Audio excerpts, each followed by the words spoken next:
So yesterday I did a little demonstration of the Epiphone EB0's tone, but that was with effects. This has got no effects on at the moment. I still think high end is absolutely lovely. It does buzz a little bit on the E string.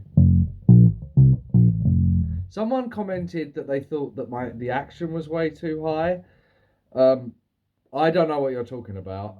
My test is first fret and last fret, and there is like, there's the tiniest little gap when I do that between the string and the frets around the middle. As far as I'm aware, that means the action's pretty good. So, I mean, if the E string is buzzing because the action is too high, then I guess that's just something I have to deal with. But I don't mind a little bit of clattery. I'm an Iron Maiden fan.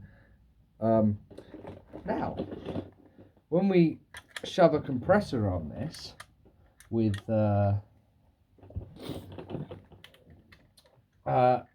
so this is the JOYO SCYLLA, which is a really good compressor. Ratio very high, attack fast, release slow, and tone at about 3/4. As you see, an Epiphone EB0 plus a JOYO SCYLLA, you can get something very akin to like an upright bass sound.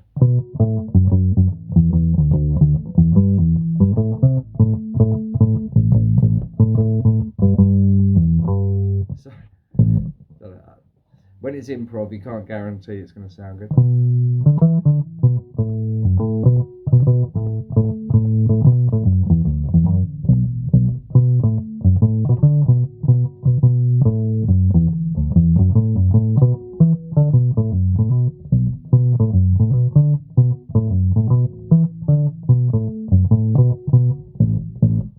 See, it does. We've got some issues there. I can actually play through it though. I just have to push down really hard. Again, I don't understand the guy that said the action's really high. I guess some people just really like really low action because it's not insane. It's really not insanely high.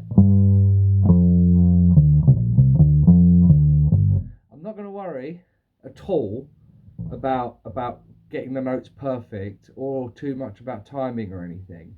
I just want to kind of play as lightly and as quickly as I reasonably can, just to show like that I think the action's fine.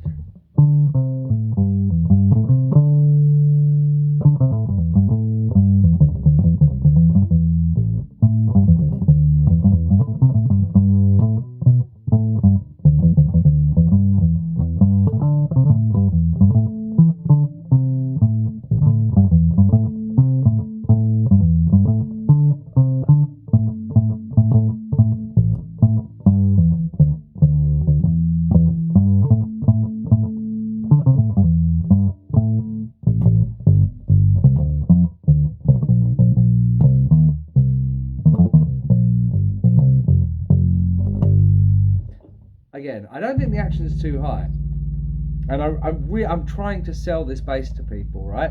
Gibson don't make these anymore. The Gibson EB0 is a different thing, and you have to get like the Gene Simmons one, which it does not look as good.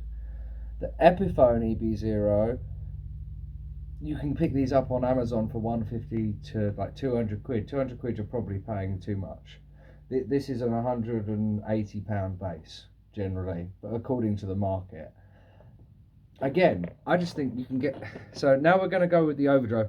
So I've got a Boss Overdrive that I have set clean, and I just use the EQ function on it to boost, just to give it just a little clean boost. So it's a Boss Overdrive, but it's adding clean.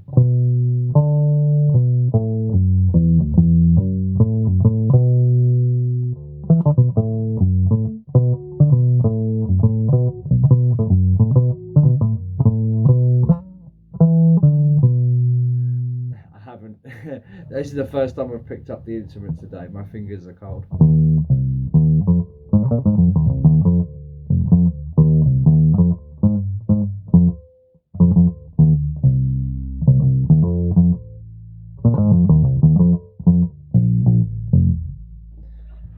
And then top it off. Honestly, just these three, I think, just bring out that upright sound.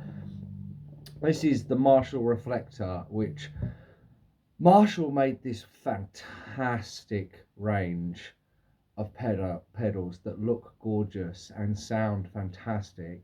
And this reverb pedal has like 6 settings, including a reverse reverb, which has a quartet fan and a producer of computer music.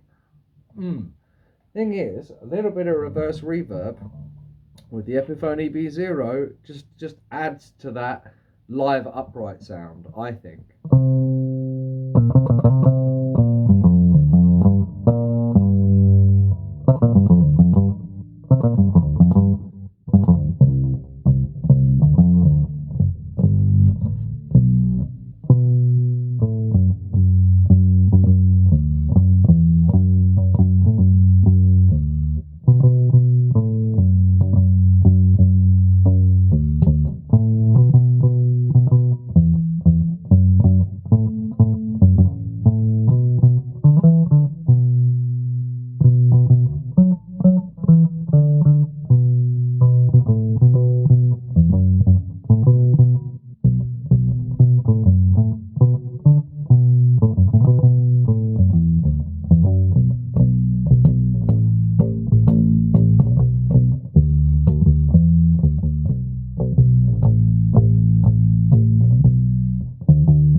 Again, this bass has one of the funniest Reddit threads dedicated to insulting it, with a big, heavy, long ass review about how dreadful it is, and so many people in the comments saying they despise it. I do not understand. I'm not an amazing bass player by any stretch of the imagination. I can't technically play bass because I'm not in a band. I don't play with other people. Figuring out the time, the tune, and locking in, that's not my forte. I make sounds and I reorganize them on computer into what I think are songs. But like, if I can get it to sound like, and if you think it sounds like shit, and if you think it's too trebly or too muddy or whatever, you know, it's got some bum sections, but again, this, like, it probably could do with a better setup. But at the end of the day, like, I have little things that I do to figure out whether something is in desperate need of a setup. And as far as I can tell, the truss rod don't need adjusting. The bridge doesn't need adjusting. If anything, like, probably the reason why the E string's a little bit the way it is because, like, these are like ancient XL flats, and I just think, like, they're so old and so huge, and I usually tend to play quite aggressively. Oh, there you go, it didn't there. So sometimes there's some buzz and stuff. It's something that will get lost in the mix, to be honest.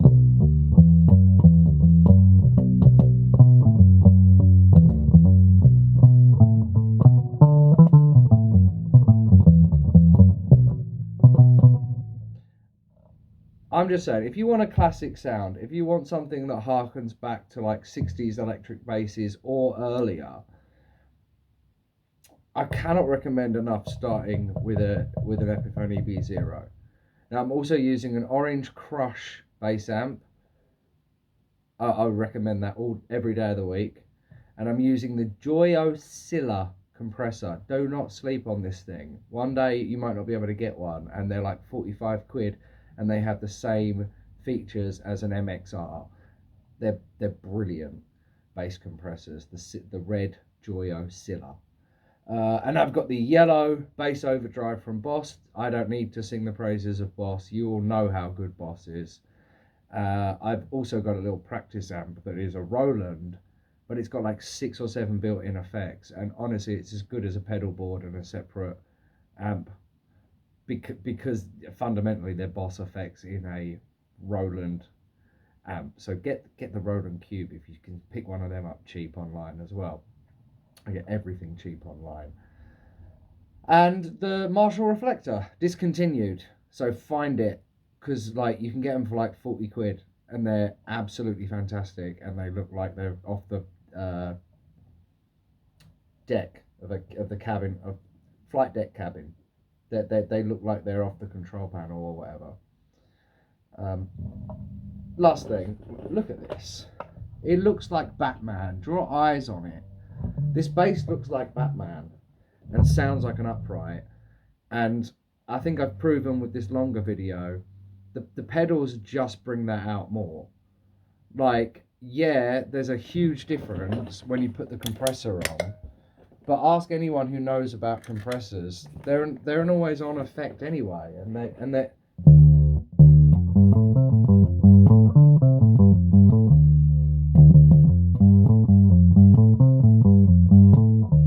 you might say that's not amazing, but I would say, well, no wonder the compressor's not on.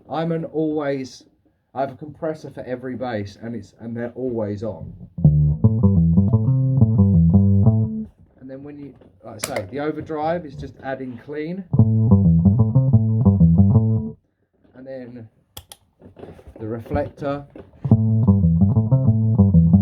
probably alongside the compressor, the most important thing. You'll probably even do without the overdrive. Honestly, just 90 quid, 150 for this, 90 quid for the amp, 90 quid for the 2 pedals, and you can get a sound like this.